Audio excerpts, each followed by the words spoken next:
4 दिवस झाला निकाल लागून पण अद्यापपर्यंत मुख्यमंत्री कोणाचा निर्णय झालेला नाहीये. काय महाराष्ट्रात महाराष्ट्रामध्ये गोंधळाची परिस्थिती निर्माण झालेली आहे. म्हणजे जे बहुमत त्यांना मिळालं आहे हे बहुमत साधं नाही. इतकं बहुमत मिळाल्यावर दुसऱ्या दिवशी मुख्यमंत्री आणि सरकार स्थापन व्हायला पाहिजे होतं 26 तारखेला.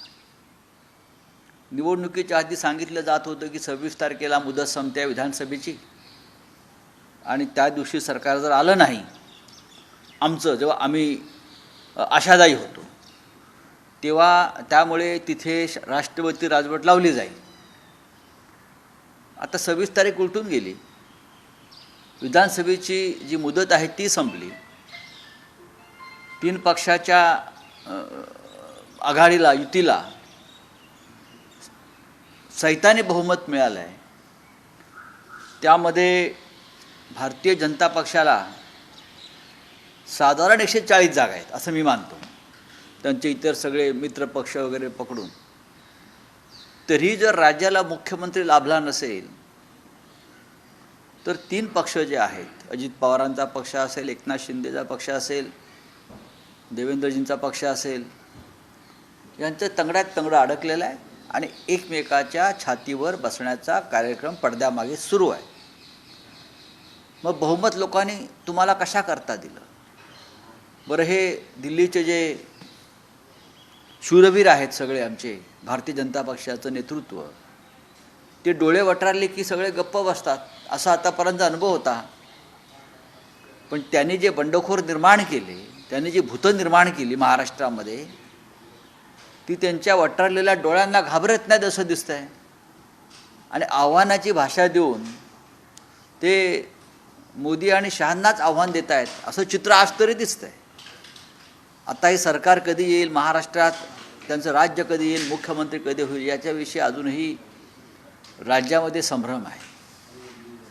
आम्ही अपेक्षा करतो की महाराष्ट्राला लवकर एक सरकार मिळेल, मुख्यमंत्री मिळेल आणि कारभार सुरू होईल. एक चर्चा होती की एकनाथ शिंदेंना भाजपकडनं लोकसभेनंतर शब्द दिला गेला होता की तुमच्या कितीही जागा आल्या तरी मुख्यमंत्री पद तुम्हाला दिलं. नका, भारतीय जनता पक्षाचा शब्द जो असतो तो शब्द गांभीर्याने घ्यायचा नसतो.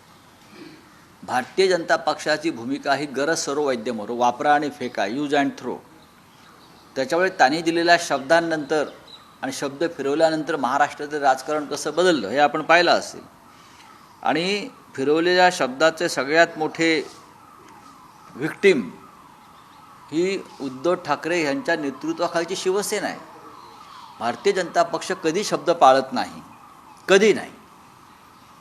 मग तो शब्द खुलेआम दिलेला असो, बंद दाराआड दिलेला असो, बाळासाहेब ठाकरे हिंदुहृदय सम्राट यांच्या खोलीत दिलेला असो, प्रधानमंत्र्यांच्या खोलीत दिलेला असो किंवा अमित शहांच्या कार्यालयात दिलेला असो, असे कोणते शब्द पाळणं हे भारतीय जनता पक्षावर कधीच बंधनकारक नसतं. आणि ती नैतिकता ते पाळत नाहीत, पाळत आलेले नाहीत. त्यांना एखादा पक्ष फोडण्यासाठी, सरकार पाडण्यासाठी जेव्हा एखाद्याची गरज असते तेव्हा ते आश्वासनं आणि वचनांची बरसात करतात आणि त्यांचं काम भागलं की त्यानंतर ते लाथा घालतात. हे तुम्हाला आता महाराष्ट्रात दिसतं आहे. शिवसेना आणि भाजप एकत्र होती तेव्हाही हा अनुभव आम्ही घेतलेला आहे. सर, मुख्यमंत्री देवेंद्र फडणवीसच होतील की पक्षाच्या वरिष्ठ नेत्यांकडनं वेगळ्या नावाची चालू? कारण भाजपला इतकं मोठं यश मिळालं तर मुख्यमंत्री भाजपचाच होईल असं चर्चा. भारतीय जनता पक्षाला इतकं मोठं यश मिळालेलं आहे, याला पाशवी म्हणतो मी. हे पाशवी यश जे असतं बहुमत, हे देशाला आणि राज्याला हानिकारक असतं. हुकुमशाही मनमानी वाढत जाते, लोकशाहीचा पदोपदी खून होतो, भ्रष्टाचार वाढतो, अडाणीसारखी भूतं निर्माण होतात. त्याच्यामुळे आता भारतीय जनता पक्षाने कोणाला मुख्यमंत्री करायचं आहे हा त्यांच्याकडे बहुमत असल्यामुळे हा त्यांचा प्रश्न आहे. पण महाराष्ट्राला सरकार प्राप्त व्हावं आणि ते लवकरात लवकर मिळावं अशी जर जनतेने अपेक्षा केली असेल तर ती चुकीची नाही. आणि सरकार यासाठी हवं आहे की त्यांनी जी आश्वासनं दिलेली आहेत की लाडक्या बहिणींना आता 2100 रुपये देणार, बहिणी वाट बघतायत, 2100 रुपये देणार, बहिणी वाट बघतायत. कर्जमाफीची घोषणा केली आहे, शेतकरी वाट बघतायत कधी कर्जमाफी होते. अशा अनेक योजना आणि घोषणा त्यांनी करून ठेवल्या. त्याच्यामुळे बहिणी, शेतकरी, कष्टकरी, बेरोजगार हे वाढ पाहत आहेत. म्हणून सरकार ताबडतोब यावं. सर, तुमच्या विरोधी पक्षाकडे एक आरोप केला गेला होता मतदानाच्या आणि इतर सगळ्या मुद्द्यांच्या अनुषंगानं काही गोंधळ झाला अशी तुमच्या सगळ्यांची भूमिका होती, तशी मांडणी तुम्ही केलेली होती. पण आता राज्य निवडणूक आयोगाकडनं स्पष्ट करण्यात राज्य निवडणूक आयोग कुठलीही तफावत नाही. राज्य निवडणूक आयोग, सुप्रीम कोर्ट, न्यायालय ह्याच्यावरती विश्वास ठेवावा अशी परिस्थिती या देशात राहिली आहे का? ज्या देशामध्ये गौतम अडाणीच्या भ्रष्टाचारावर बोलताना विरोधी पक्षाचा माईक बंद केला जातो, ज्या देशाच्या सरन्यायाधीशांच्या घरी देशाचे प्रधानमंत्री जाऊन मोदक खातात गोडगोड, ज्या देशामध्ये न्यायालय दबावाखाली वावरली जातात, निवडणूक आयोग हा स्वतंत्र राहिलेला नाही. त्या निवडणूक आयोगाच्या निवेदनावर आपण काय विश्वास ठेवायचा? आम्ही डोळ्याने पाहिलं आहे, आम्ही अनुभवलेलं आहे, आम्ही फील्डवरती होतो. निवडणूक मी कालच एक माझ्या एक्स माध्यमावरती एक ट्विट केलं आहे. महाराष्ट्रातल्या एका विधानसेवा क्षेत्रामध्ये गुंडांच्या टोळ्या कशा प्रकारे मतदारांना रोखत होत्या दहशतीच्या माध्यमातून, त्याच्यावरती निवडणूक आयोगाचं काय म्हणणं आहे? हे राज्यात ठिकठिकाणी झालेलं आहे. यंत्रणेचा गैरवापर हा राज्यात इतक्या ठिकाणी झाला आहे आणि त्याच्यामुळे मतदानावरती प्रभाव पडलेला आहे. आणि इलेक्शन कमिशनला वारंवार निदर्शनास आणूनसुद्धा बंद पडलेला EVM, बिघडलेला EVM मधले घोटाळे, बटन दाबायचे आणि VVPAT दुसरा जातो आहे, हे दाखवूनसुद्धा हे जे निवडणूक आयोगाचे जे मालक आहेत ते आपलीच भूमिका रेटत असतील तर या देशातल्या लोकशाहीवरती अंत्यसंस्कार पूर्ण झालेले आहेत. तुम्ही आता न्यायालयाचा विषय काढला.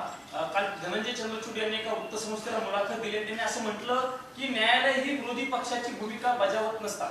मग न्यायालय ही काय सरकारची भूमिका, भ्रष्टाचारांची भूमिका बजावतात का?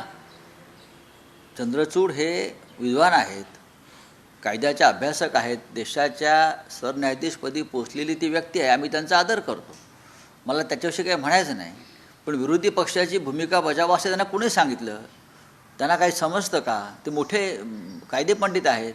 न्याय द्या, निकाल द्या, एवढंच आमचं म्हणणं होतं ना. आम्ही दुसरं काय सांगितलं? तुम्ही जो असेल तो निकाल द्या. त्यांनी पक्षांतराला मुभा मिळावी अशा तऱ्हेनं खिडक्या दरवाजे उघडून ते गेलेले आहेत. कधीही कोणी पक्ष बदला, सरकार पाडा, देशाच्या सुप्रीम कोर्टाची जबाबदारी होती घटनेचं, कायद्याचं, संविधानाचं, नीतिमत्तेचं रक्षण करणं. हे सर्वोच्च न्यायालयाच्या मुख्य न्यायाधीशांची जबाबदारी होती. आणि जर आम्ही ती अपेक्षा केली असेल तर त्यात चुकलं काय? इथे विरोधी पक्ष सत्ताधारी हा प्रश्न नाही आहे. इथे आम्ही या देशाचे नागरिक म्हणून ही भूमिका त्यांच्याकडनं अपेक्षा व्यक्त करत होतो. एकनाथ शिंदे मुख्यमंत्री राहिलेत मागच्या 40 वर्ष. आता चर्चा सुरू आहे की देवेंद्र फडणवीस जर मुख्यमंत्री झाले त्यांच्याकडे उपमुख्यमंत्री पद, पण त्यांनी उपमुख्यमंत्री घ्यायला नकार दिले. नाही, त्यांना कदाचित केंद्रामध्ये गृहमंत्री पदाची ऑफर केली असेल, त्या बदल्यात भविष्यात प्रधानमंत्री करतो असंही सांगितलं असेल. भारतीय जनता पक्ष कोणती आश्वासनं देऊ शकतं ना. पण 140 जागा ज्या पक्षाकडे आहेत, साधारणतः मुख्यमंत्री त्यांचाच होतो आणि मुख्यमंत्री भारतीय जनता पक्षाचा होईल याच्याविषयी माझ्या मनात तरी शंका नाही. आज संसदेचं अधिवेशन सुरू आहे. तुम्ही सगळे विरोधी पक्षांची बैठक देखील 10 वाजता आहे पार्लमेंटमध्ये.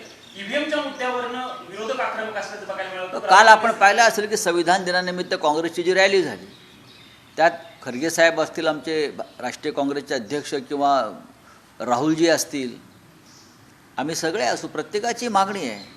काल सर्वोच्च न्यायालयानं सांगितलेलं आहे, म्हणजे मी जे म्हणतोय की आमचा राग का आहे की तुम्ही जिंकल्यावर, सर्वोच्च न्यायालय म्हणते तुम्ही जिंकल्यावर EVMची तक्रार करत नाही, हारल्या करता. हे चुकीचं आहे. गेल्या 10 वर्षातला ट्रॅक रेकॉर्ड पहा. आम्ही जिंकलो तरी म्हटलेलं आहे बॅलेट पेपरवर निवडणुका घ्या, आणि हरलो तरी म्हणतोय बॅलेट पेपरवर निवडणुका घ्या. आमचे पक्षाचे अनेक लोक वारंवार ही मागणी घेऊन गेल्या 10 वर्षापासून करतायत.